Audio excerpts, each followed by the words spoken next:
പറയാൻ പോകുന്ന കാര്യം കേൾക്കുമ്പോഴത്തേനും കുറേയധികം ആൻറ്റിമാരും അമ്മായിമാരൊക്കെ ഒഫൻഡഡ് ആവാനായിട്ടുള്ള ചാൻസ് ഉണ്ട്. പക്ഷെ അവരെല്ലാവരും ഈ വീഡിയോ എങ്ങനെയൊക്കെ കാണണേ, അവരുടെ ഫീൽഡിൽ എത്തണേ എന്നാണ് എൻ്റെ അതിയായ ആഗ്രഹം.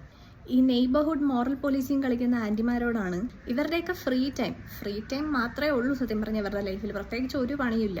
ആ സമയത്ത് മൊത്തം ഇവരിങ്ങനെ ഇരുന്ന് മറ്റുള്ളവരുടെ ക്യാരക്ടർ സർട്ടിഫിക്കറ്റ് എഴുതാൻ വേണ്ടിയിട്ടാണ് ഇവർ യൂസ് ചെയ്യുന്നത്.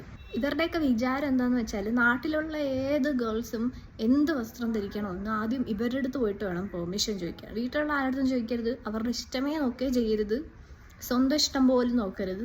ഇവരുടെ ഇഷ്ടത്തിനനുസരിച്ചിട്ട് വേണം ഡ്രസ്സ് ചെയ്യാൻ വേണ്ടി. ബ്ലൗസിൻ്റെ അളവ് എത്ര, പാൻറ്റിൻ്റെ ഇറക്കം എത്ര, ടൈലേഴ്സ് പോലും ഇത്ര കൃത്യമായിട്ട് ഈ ടേപ്പ് യൂസ് ചെയ്ത് അളവെടുക്കത്തില്ല. അമ്മാതിരി അളവെടുക്കലാണ് ഇവർ കണ്ണുകൊണ്ട് ചെയ്യുന്നത്. സ്ലീവ്ലെസ് ഇട്ടിട്ട് ആരെങ്കിലും പോകുന്ന കണ്ടാൽ അപ്പം തുടങ്ങും ഇവരുടെ കുരുവട്ടൽ. അവൾ അഴിഞ്ഞാടാൻ വേണ്ടി പോവുക, കയ്യും കക്ഷവും എല്ലാം കാണിച്ചുകൊണ്ട്.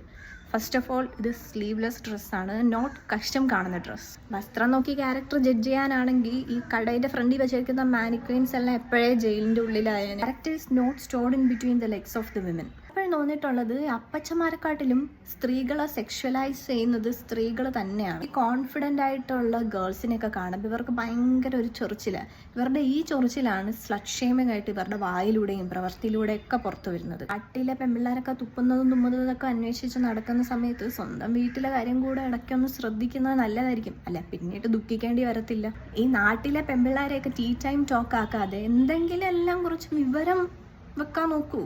അതാണ് എനിക്ക് നിങ്ങളോട് വിനീതമായിട്ടുള്ള ഒരു റിക്വസ്റ്റ് എന്ന് പറയുന്നത്.